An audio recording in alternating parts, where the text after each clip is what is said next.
balmala kule ka bangeya mogo ye parti kriye yere ka togo da aw yere la akera sabu abe weleni aka shegu togo de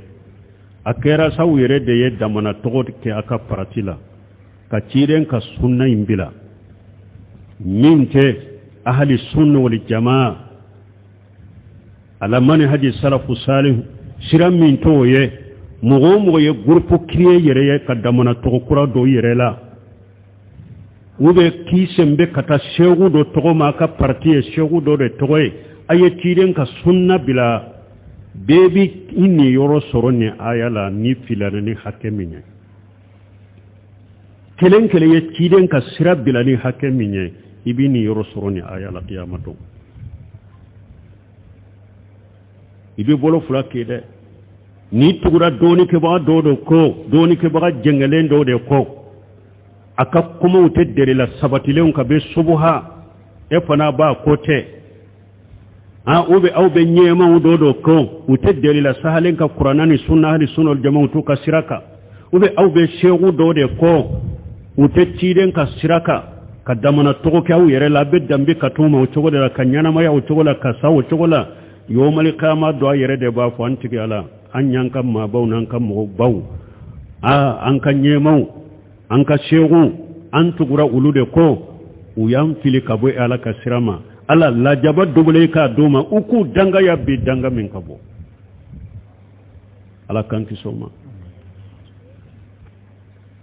balmo adamana to krekelente jama kulumin wa ahli sunna wal jamaa to be ulula abe sabati lembe qur'anani sunna de la ani salafu ni sebo ni salafu to ka kumaula uluka to de to sabati lewne sino parti kura be jian kono atoko kura be jian kono ayre de o to da aw yere la ewa ube mun kontur la fana do ba fo ko sunna mo no ba fe ka jugu ya fo ko wahabiya o shegu te mo min na ko ka shegu te setane aw be afo mun ma ko wahabiya ahli sunna wal jamaa uluka shegu ye chidende uluka shegu ye minye mo kishile min te gataw وهبون ككرم مغو يتشيدن أهل السنة والجماعة ككرم مغو يتشيدن من تقطو المعصوم أتقطو أو أكتابلو تغم ينبولا السلفيا سلفية تقطو سلفو دو بسكا قطو بسلفية تقطو دي ولو بدن بكتمونو نولو تقطو كوي تشيدن يمعصوم أتقطو السلفية سلفو السالف سلفو سلفية تقطو سلفو دو بسكا قطو مي سلفية تقطو أهل السنة والجماعة السنة تقطو قرأتين كهرسا سهل قطو تالا الجماعة أهل السنة والجماعة جماعة تقطو جروب سبا إجماع أو تقطو لا تجتمع أمتي على الدلال لا تجتمع أمتي على الدلال تشيدون كلك من تون تفرنجون كفيليكا جماعة قطو جماعة كل سبق تابولو نوبا فو أهل السنة والجماعة جماعة كل سبق فرلم منك كو فوق كو كتاسرة وتقطو donc sunna mugo dambilembe katatogo munuma dolila debo otogo la qur'ana ni sunna la ani shebo ka kuma la ewo dambilembe kata munuma kata wutewulula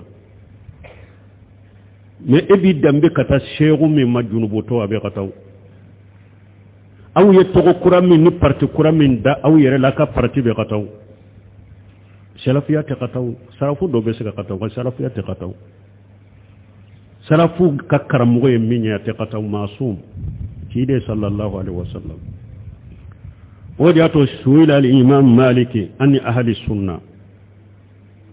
ويا إمامنا مالك ينكا سنة مغولا فقال أهل السنة الذين ليس لهم اللقب يعرفون به إمامنا مالك هو سنة مغوية مغودة دمنا تغطي أولولا نوبة دوني تغميني ودما ni sunna mogote لا جهمية ولا خدرية ولا رافدي أقول دمنا تغوريتي سنة مغلما مؤمن مالك كم باللغب من تغو نونو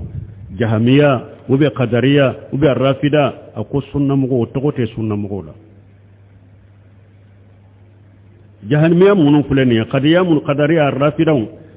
nin togo munu fule ni doma dambi kata ka shegu doma ka karamogo doma iba soro togo do u ka prati de togo do ote sunna mogo la imam na maliki yofo wasuila an sunnati marrata ughra uye maliki nyinin ka sunna ko la sinya wore sen do la tuguni uko maliki ma ko sunna mogo ye jonye fa qala hiya ma la isma lahu khayru sunna ako sunna mugu yede mugu mi togowere tula ni sunnate sunna mugu ye mugu de togowere tula ni sunna mugu te ahli sunna togowere tula ni sunnate watala maliki ayakala wa anna haja sirati mustaqima fattabi'uhu wa la tattabi'u subula fatafarraqa bikum an sabili maliki yanne ayakala kiden ni siram min nana ala ko ode ale ala ka siratile lenye be ka tugo ode ko akana tugo sirami senu ko nu baw fara ka bone ala ka silama an sebilia nu baw fara ka bene ala ka sirama ewa maliki ko sunna mako yenununde hali sunna wal jamaa as-salaf salih ube salafia ahlul asri ahlul hadith abetto delila de babela Qur'ana ni sunna kono ani shebo ka kuma ani tabino ani tabino delila de bu ka to bela sunna mo to ye nononde me to kura munum be jina kono ni nya jami'a de ni nya qadariya de ni nya mu'tazila de ni nya rafida de ni nya shi'a de ni nya abe udamana to kura mo do fiele mo kele iye ciiden ka sunna na ka tasira jeni hakke minye ani minye oni misa biye qiyama keneka min tayi la se kafirama kafiran ni misa biye min tayi la se musrikiya ma ka musrikiyan ni misa biye min tayi ila se bidiya de ma ika bidiya ni misa biye min tayi la se qataw min ma ika qataw oni misa biye ka qiyama keneka donc wala an ka tugu ciden ka sunna ko sallallahu alaihi wasallam ahli sunna wal jamaa be ka usira de nyini ika tugo de kai ka koka ode sira jele sunna mo to wore tula ni sunnate sino isembera karamo to goma isembera parti to goma o to kuramo de fuyelu ewa ibenni misaq yamade ewa be mun fana fo ho ko salafiya ko ban fara hari ni salafiya ka dabila sa ala ko huwa sammakum lil muslimin ambe islamai ka jahmiya to imbilake qadariya imbo yirelake majhabu fule do ba fo majhabi maliki majhabi shafi'i majhabi abu hanifa majhabi ahmad ibn hanbali ayulu bilake ngotuma mu ye Sheikh Albani nyenenka ko doko salafiya fole min fole ni hala ka toy ambe ka fo ko silama huwa sammakum lil muslimina ako majhabi ko munun be jiya kono ani jiya parti munu togo wore munun be ako ambe kasage kata qur'ana ni sunnama ala famu salafu salih ako ni silama be sagira kata qur'ana ni sunnama komi shebo ni tabino tumba ka chogomi nin togo bebe bilaw ako nan sagira katoma o nin togo bebe bilaw me ekoy malikiya o mabila nin ko le safiya o mabila nin ko le ahmad ibn hanbali kama o mabila nin ko ale hanafiya o mabila nin ko ale khadiriya o mabila nin ko ale jahmiya o mabila nin ko ale shi'a o mabila aw ba fa on ka salafiya bila munna to be ka bila ke ni be kera ala qur'an wa sunna la famu salafu salih to nonu be bilaw men ni ma be ma ke qur'an ni sunna kala famu salafu salih to nonu be se ka bila to ke se ka bilaw ka soro togo min ye lesiriye wo ye ahli sunna wal jamaa salafiya nunu ye lesiri de nunu te damana pratiye de a wajibilen be silama be kay ki yere sagi kata nunu de ma iki yere wole nunu de ma wajibi silama be ka dambe kata nunu de ma ahli sunna wal jamaa as-salafiyan be ka wajibilen be kay ki dambe kata o de ma sira sahale nya wulude sira folo ya wulude delila be togo mununa nunu de to sino togo to be delila ta sila qur'ana ni sunna ko ahli sunna wal jamaa la manhaj salafu o be salafiya ni ote pratique kura togo kura be jian kono delila ta sila ni qur'ana ani sunnata la fahmi salafu salih kasru majhabi tignani fule uli ahli sunna wal jamaa la fahmi salafu salih majhabi nani ta da mana dina yada majhabi nani tigi kele sunna mo gode abbe salafu majhabi nani tigi bebe salafiya tabulo de ka alquran wa sunna ala manhaj salafu salih majhabi nani tigi bebo odeka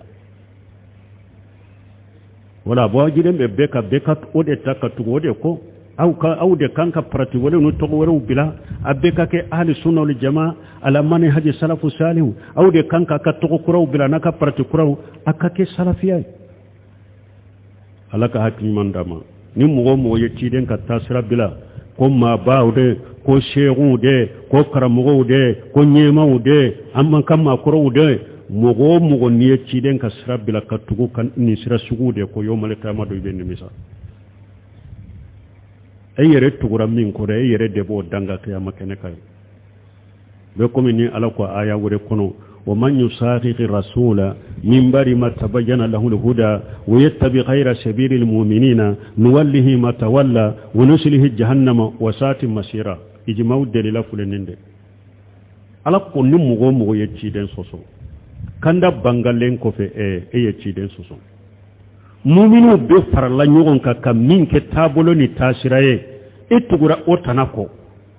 ko bila itugura min ko ne ala bi to ola ki to bolo me qiyama kene kan bi bila jannaba ko akelen kele be bila jannaba ko ni ka bara hakke min ye muminu farla nyogon ka kasira bila ni bila limi ni ke kafiri de ni donna jannaba ko ba ko no kudaite bo muminu farala nyogon ka min ke sire min ya bilal min amike kafiriya kumba baye me akeri bolo bidiani kabara junubu de ibedo jahannaba kono ni ka junubu hake ni ala ma yafim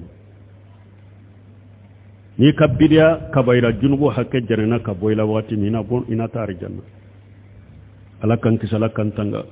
ala kan bila ciden ka sunnaka ahli sunna wal jamaa ala mani haji salafu salih ala ka anyana maya oka kan fatoka kan kuma ka qiyama keneka o de sira jelenye a to be filisira